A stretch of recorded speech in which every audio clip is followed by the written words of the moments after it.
Na vida dos incrédulos, nós vemos que acontece o quê? O diabo os cegou.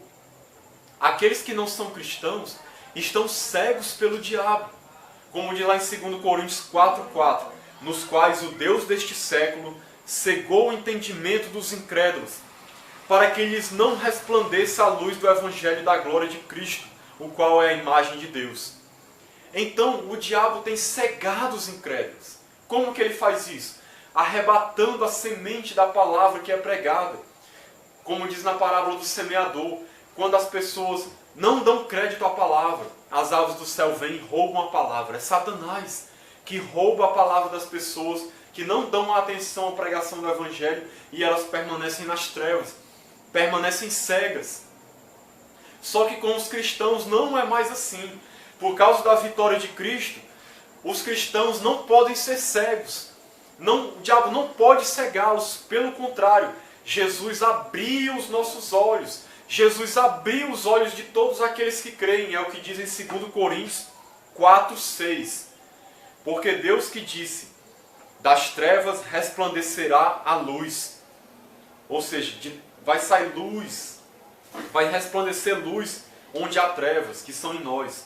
Ele mesmo resplandeceu em nosso coração, para a iluminação do conhecimento da glória de Deus na face de Cristo. Então, naqueles que são cristãos, por causa da vitória de Cristo no Calvário, a luz de Deus, a luz do Evangelho, a luz da glória de Deus na face de Cristo tem iluminado o nosso coração, iluminou as nossas vidas, nos trouxe das trevas para a luz e nós não mais andamos em cegueira. Agora nós vemos totalmente, nós somos libertos. Agora nós vemos a glória de Deus. Agora nós vemos Jesus. Agora a luz de Deus brilha sobre nós, ao ponto de nós mesmos sermos chamados de luz do mundo. Porque a luz de Deus está em nós, não há mais trevas, não há mais cegueira. Nossos olhos foram abertos para a gente contemplar a glória de Deus, para a gente ver Deus, para a gente ter discernimento espiritual, para a gente compreender as coisas de Deus, para a gente entender as bênçãos de Deus, para a gente ver Deus como Ele é, para a gente ter comunhão com Ele. Outra coisa, o diabo guia os incrédulos para a perdição. É assim que o diabo está agindo hoje na vida dos incrédulos. Ele guia eles para a perdição, como diz lá em Efésios 2:1-2, que diz assim: Ele vos deu vida, estando vós mortos nos vossos delitos e pecados. Paulo está falando para os cristãos que Jesus nos deu vida, nos quais, ou seja, no pecado, andastes outrora, segundo o curso deste mundo, segundo o príncipe da potestade do ar, do espírito que agora atua nos filhos da desobediência.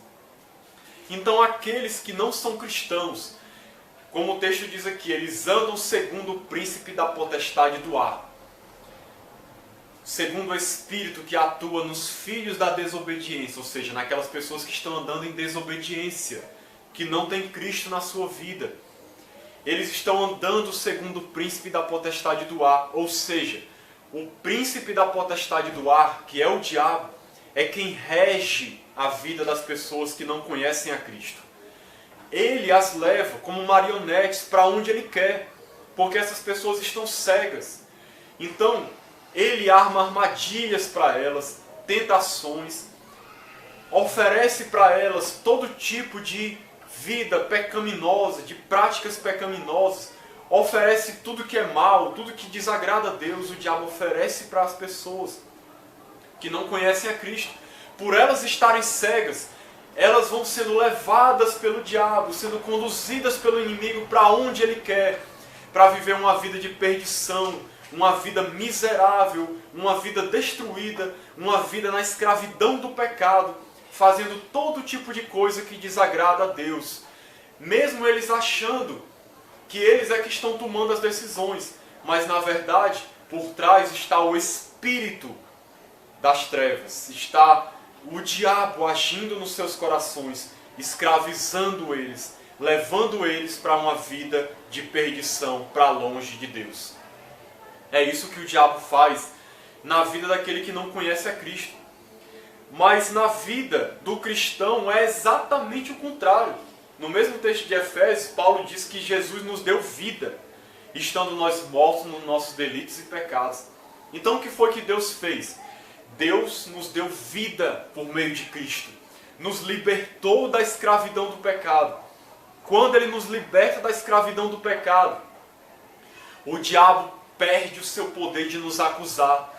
O diabo não consegue mais nos acusar. E outra coisa, Deus nos dá discernimento. Deus leva o cristão a andar de maneira obediente. Deus lhe dá um novo coração. Deus lhe faz uma nova criatura. Ele nasce de novo. As coisas velhas já passaram. E eis que tudo se fez novo. Ele agora passa a ser uma nova pessoa, com uma nova mentalidade, com a mente de Cristo. Ele passa a ver as coisas como Jesus vê.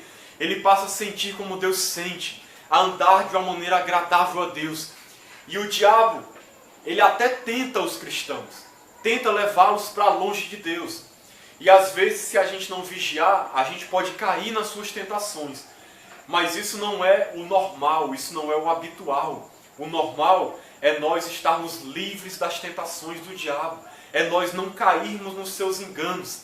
É nós andarmos segundo a vontade de Deus, porque nós temos um novo coração. Nós agora servimos a outro Senhor. O nosso Senhor é Jesus. O nosso Senhor é aquele que amarrou Satanás. É o Rei dos Reis e o Senhor dos Senhores. É Jesus Cristo, é o nosso Senhor. Nós não servimos mais o diabo, nós não somos mais subjugados pelo diabo. Ele não nos leva mais para onde Ele quer. Louvado seja o nome do Senhor por essa tão grande libertação. Outra coisa que o diabo faz na vida dos incrédulos, ele os leva a viver uma vida miserável. João 10,10 diz que o ladrão vem somente para roubar, matar e destruir. Eu vim para que tenham vida e a tenham em abundância. Quem é o ladrão aqui? O ladrão, no contexto da passagem, são os falsos profetas enviados por Satanás para roubar, matar e destruir as pessoas. Porque essa é a vontade do diabo, que é o lobo, que envia os ladrões, os mercenários, para matar, roubar e destruir. A vontade do diabo, que é o lobo, é matar, roubar, é destruir. O diabo quer levar as pessoas a viver uma vida miserável. Ele tem continuado fazendo isso na vida dos cristãos. Porque a vitória de Cristo não tem efeito para eles, porque eles estão rejeitando Jesus. Aqueles que não são cristãos. Então, essas pessoas que não têm Cristo, elas vivem uma vida miserável. O diabo tem liberdade para agir na vida deles, porque eles estão rejeitando a Deus. Não querem se colocar debaixo da potente mão de Deus. Não estão acampados debaixo das asas de Deus. Então o diabo tem acesso a atacá-los. O diabo consegue atacá-los muitas vezes no corpo, lançando doenças físicas, doenças emocionais, perturbações, loucuras, depressões, angústias, desejo de suicídio. O diabo age também no sentido espiritual, levando as pessoas a uma vida miserável, a uma vida cada vez mais longe de Deus, vivendo uma desgraça dia após dia. Quantas famílias não estão desgraçadas nessa hora? Talvez a sua vida mesmo que está me ouvindo. Você vive uma vida desgraçada, a sua família vive uma vida desgraçada, uma vida miserável. Eu não estou falando no sentido material não. No sentido de que não há paz, não há alegria, não há felicidade, não há comunhão, não há amor. Só há destruição, só há trevas, só há briga, só há intriga, só há discórdia, desunião. Isso é obra do diabo. Isso é obra de Satanás na vida das pessoas, levando elas a viver uma vida miserável, levando elas a viver longe de Deus. Não é assim na vida do cristão.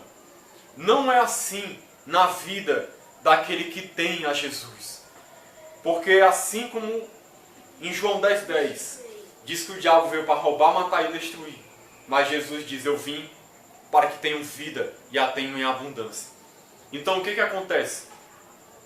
Com relação aos cristãos, o diabo não tem poder para nos destruir, para nos dar uma vida miserável. mas Jesus tem poder para nos dar uma vida em abundância.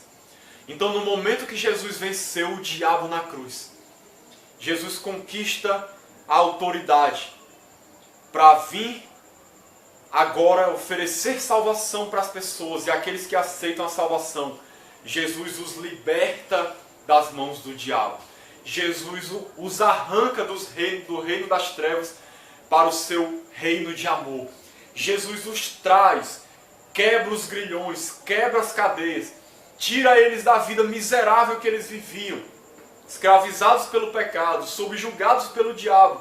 E Jesus vem e dá uma vida em abundância, vida eterna, vida feliz, vida alegre, vida com paz, vida com comunhão com Deus, vida com perdão, vida de adoração, vida na presença do Pai, vida de comunhão contínua na presença de Deus, sendo cheios do Espírito Santo, usufruindo de amizade com Deus, de comunhão, bênção de Deus na família, na casa, na sua vida emocional, física, em todos os sentidos. Vida abundante é o que Jesus dá para aquele que crê. Por quê? Porque essa pessoa foi liberta das garras de Satanás e agora está no reino de Deus, no reino do Filho do seu amor.